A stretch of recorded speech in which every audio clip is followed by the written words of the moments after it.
matter? Why do I have to know how to manage the risks that I didn't know about? Well, the difference between success and failure is how well we manage our risks. Because we all plan to succeed, and then the things that drive us off track, which make the difference between us being on time or not on time, on budget, not on budget, and so on, are the things that we didn't plan for, the things that we weren't expecting, the things that came up and surprised us. And those things, of course, are risks. So if we had been able to see them in advance and position ourselves and prepare for them and then deal with them before they arrived, then there wouldn't have been so many risks happening, and we would have stayed closer to the plan and been more likely to succeed.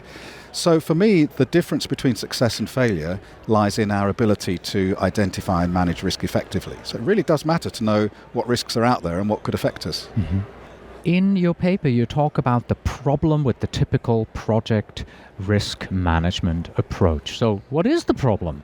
Well, the title, How to Manage Risks You Didn't Know You Were Taking, is suggesting that we have a blinkered or we have blinders on, so we can't see the full scope of the risk landscape. We're focusing on a subset of the risks that really could affect us.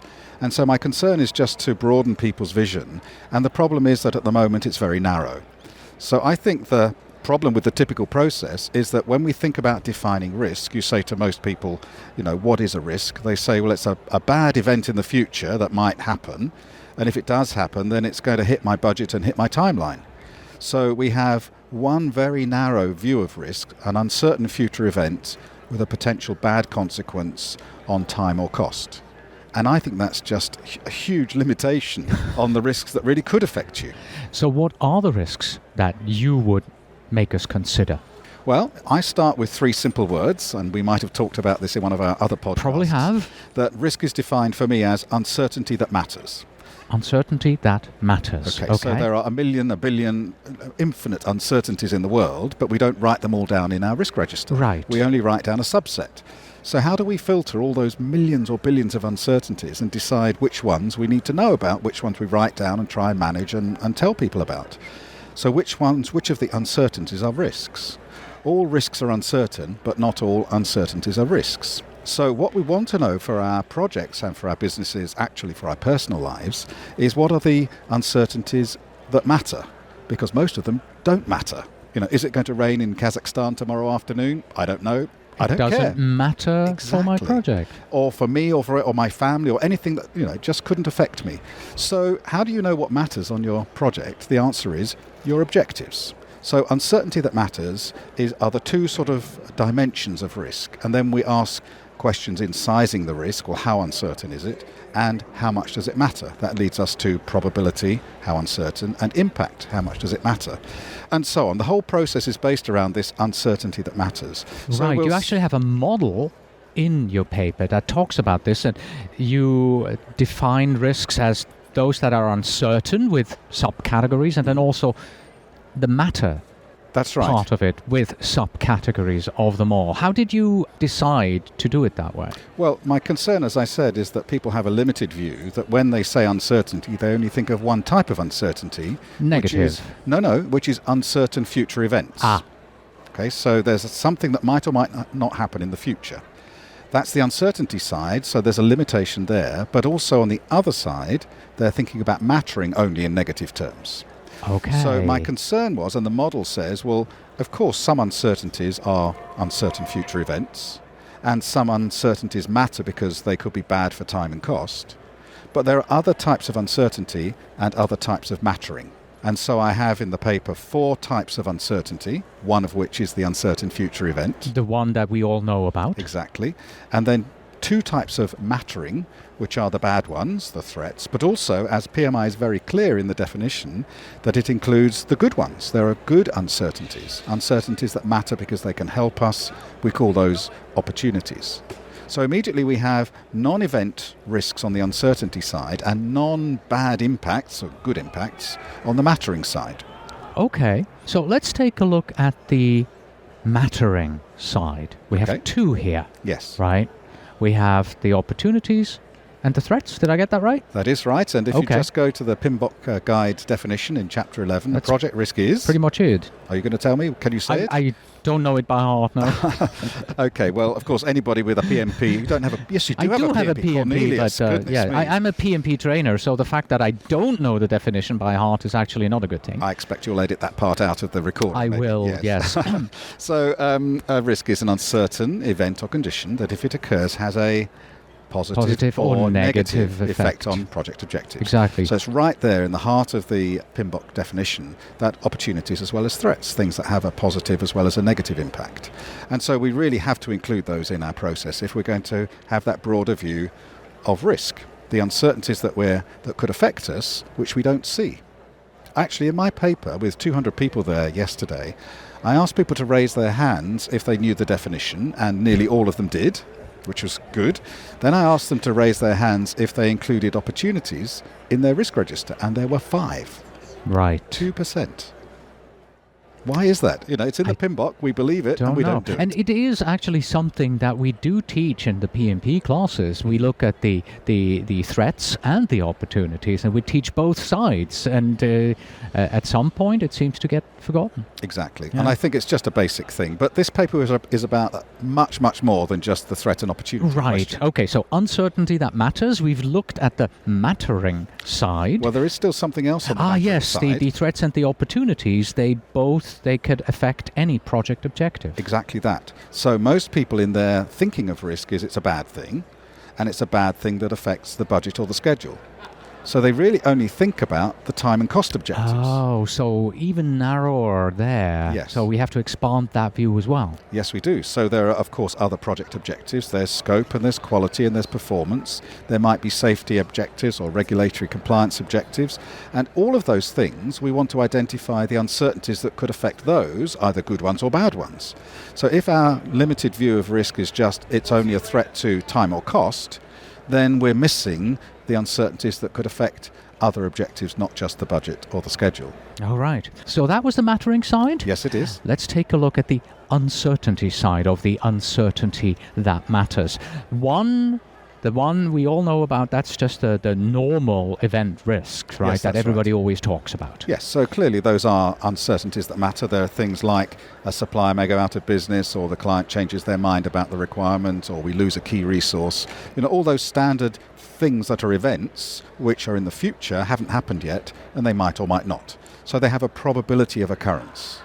But what I'm saying is there's not just that. There are other types of uncertainties that could matter to us. Right, and you have 3 of them, and they are in overview here, there are variability risks, ambiguity risk, and emergent risk. Yes, shall we take them in turn? Absolutely, let's start with the variability risk. Well, this is very interesting because this is an uncertainty that can affect planned tasks.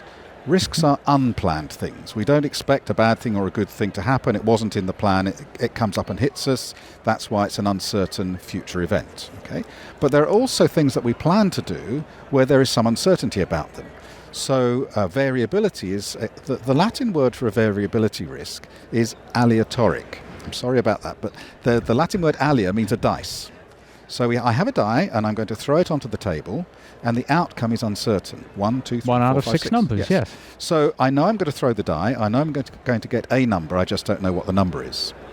Now, there are things that we do in the project which are like throwing the dice. So we're going to run a trial, and we don't know how long the trial will take. We plan for it to be a 10-day trial, but we could be done in 7 or 8 days, or it could be 12 or 15. So we throw the die for the trial, and the outcome is one of a number of things, but we don't know which one. Or we have a target productivity level for the project, and we expect people to do a certain number of lines of code or a certain number of bricks they're laying in the construction. And we know we're going to do the task, we just don't know what their productivity rate will be. It could be higher or lower. Now, if we think about this as an event, it doesn't work, because we're definitely going to do the thing, so the probability is 100%. It's just that the value of it when it happens, we don't know. So it's a different type of uncertainty. We have variability about the outcome, not about the event itself. How do we manage that? Well, we clearly need to both reduce variability, so there's less upside downside, and we also need to, what I call left shift the variability. So instead of saying, there's an upside and a plan and a downside, and the upside is on the left of the plan, it's earlier or it's cheaper. Right. And the downside is on the right of the plan, it's later or more expensive. So in other words, you're saying make it shorter, make the variability to be positive for our project. Move it more towards the positive if we can. More towards the positive, So first yes, of all, of course. reduce the variability so the span is less. Yes. And then move it to the left. So to the cheap side or to the fast Right. side, so that we're actually less exposed to uncertainty. Okay. So that was variability risk. Then we have the ambiguity risk. Yes. Would you like another technical term? I saw it in the paper and I'm not sure I can pronounce it. Okay. Epistemic uncertainty. There you go. Okay. So now we have a Greek word. Episteme means knowledge. So epistemic uncertainty is where we have uncertainty arising from our lack of knowledge, which is what ambiguity is. So there are things that are true about our project. They have 100% certainty. We know they exist, like we haven't signed the contract, or we're going to launch a new product and the competition will respond in some way. The ambiguity is that we don't really know the dimensions of that response or the dimensions of that effect. So let's take the fact that we're going to launch a new product into the marketplace. We know the competitors are going to respond somehow, but they might just ignore it, or they might have a very aggressive marketing campaign. They might launch a new product. They might withdraw from the market. They might try and take us over. So the ambiguity is around, well, when we do the thing we plan to do, there's something else we don't know, something else we don't understand. Or, for example, we might have to use new technology in our project. And we know we've got to use it. It's a fact. It has a 100% probability, but we've never used it before. So will we find problems or won't we? It arises from our lack of knowledge. It's a different type of uncertainty. And how do we manage that? I don't think we could left shift that, can we? No, we can't. But, lack of knowledge, it's like being in the mist. What we need to do is scope out where our areas of lack of knowledge exist. So you map the knowledge deficit, that's the technical phrase, and then we explore and experiment. And the best way to explore and experiment is to take small steps. So we step into the fog, step into the fuzzy area, see if we can see where we are, and then we plan from there. And of course we call that incremental development, we might call it agile, we might call it prototyping. It's all that same, which we're familiar with in the world of projects. So through exploring and experimenting, we can reduce the ambiguity, reduce the uncertainty. It's an uncertainty that matters, but we can manage it. All right. So we've had variability risk, ambiguity risk, and then we're closing with the emergent risk. Yes, there's a really nasty name for these. The technical name is ontological uncertainty. I'm sorry about that. But fortunately, they have a much more friendly name. Emergent risks are also known as black swans. So everybody's heard of the black swan. The black swan is the thing that you couldn't imagine until it came across your path. So things like the rise of the internet. Who would have imagined that we had the global connectivity that we have? We have fingertip access to all sorts of information about everything in the world. Who would have imagined social media the way it is, maybe 5 or 10 years ago? We would never have seen that. Who would have imagined 9/11 or the fall of the Berlin Wall or, these sorts of big events that suddenly they come from nowhere? And the black swan is something which is inherently unpredictable. You can't see it coming because it's outside of your worldview or your conceptual framework. When it happens, it has a big effect, and then in hindsight, it looks predictable. So you say, why didn't we know that? Surely we could have seen that. That's what the black swan is. How do I manage it? Well, that's difficult, That is isn't it? it sounds very difficult. We had, of course, a thing here at the beginning of the Congress when the Sheraton Hotel was evacuated. Have you spoken about that on No, you're actually the first person to mention that. Now, I knew the person who manages risk will talk about that. Of course. Well, it's a great case study. Yes. Because the Sheraton Hotel is the Congress Hotel. The PMI board of directors are all there. The staff are all there. All the speakers are there. The seminar leaders, lots of the delegates 800 people are in the Sheraton Hotel. On the first day of the conference, there's an explosion in the electrical control room. Right, and nobody was hurt. We have to mention that, and everyone's safe. So there was a fire in the electrical control room, and it burnt out the emergency generator, which was next door. How could that happen? Because they put the emergency generator next door? Why would you do that? So there were 800 people. It's 25 floors high. They had to come down the emergency stairs carrying their bags because they evacuated the hotel. Right. Now, 5 days later, it's still closed. Yes. Now, who could have foreseen that? It was a huge effect. We had to find rooms for 800 people around Phoenix. But in hindsight, of course we could have seen that. Of course fires happen in hotels. Of course sometimes they're evacuated, but it wasn't on the risk register. So the PMI staff did a fantastic job of scrambling and crisis management. They fixed it all within less than 24 hours. Everybody had a bed for the night. Yeah, we also have to mention that the awards gala dinner was supposed to be held at the Sheraton that very evening, and PMI pulled it off within 7 hours. They moved everything from the Sheraton here to the conference center, and it went off without a hitch. Absolutely. Yeah. In fact, the Sheraton chef and all his team, they brought their food, they brought their equipment, they cooked it in their Congress Center kitchens. So now, how do we manage the things that we never foresaw? I think the Sheraton example, and this will always be known, the Phoenix Congress is going to be the Sheraton Evacuation Congress. So what did they do? There were a number of things. One is they had committed people who took initiative. The second is that they had flexible processes. So we're going to cook a meal. We don't have to cook it in our kitchen. We can cook it in your kitchen. And the third thing was that they had contingency. They had the ability to actually, with the time that was available, make alternative plans. So for our projects, for the emergent risks that come out of left field and we never saw them coming until suddenly they're in front of us, all we can do is to become resilient, to develop that kind of bounce back ability, that in the face of some unforeseen shock or to the system, then we can continue as before. And that means contingency in our project plans, flexibility in our project processes, and empowerment for our project people. Mm-hmm.